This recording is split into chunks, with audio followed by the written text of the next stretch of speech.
లాస్లో ఉంటాడండి. ఇదే రేట్లు కానీ కంటిన్యూ అయితే లాస్లోకి వెళ్ళిపోతాడండి. ఒకవేళ ఏమైనా రేటు పెరిగితే పర్వాలేదు, కానీ ఇదే రేటు కంటిన్యూ అయితే లాస్లోకి వెళ్తాడు. ప్రభుత్వం దీని మీద యాక్షన్ తీసుకొని రైతుకి ఏదైనా సబ్సిడీ మూలంగా ఇప్పుడు ఈ సుంకం చేసిన మాకు ఈ మార్కెట్ తగ్గించిన దానికి ప్రభుత్వం రైతులు ఆదుకొని దీని మీద ఏదైనా ఒక మార్గాన్ని చూపితే కానీ, లేకపోతే రైతు మట్టు పండించడానికి కూడా ఇబ్బందిగా ఉంటుంది. అది ఎప్పుడో నాకు ఒక 10 సంవత్సరాల కిందట ఒక 4 ఏరేటర్లు ఇచ్చారు. ఇప్పటి వరకు దీని మీద ఏ విధమైనటువంటి ఫిషరీస్ నుంచి కానీ ఎంపడ నుంచి కానీ ఏ విధమైన సదుపాయం లేదు. అని ఆ మార్గాలు లేవు కదా.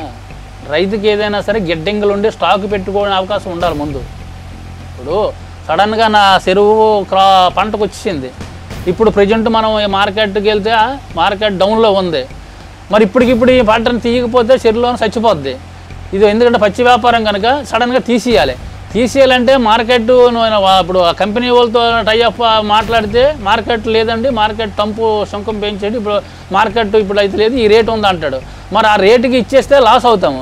అలాగనే మనం ఇక్కడ స్టాక్ పెట్టుకోవడానికి మనకు ఎటువంటి సదుపాయాలు లేవు.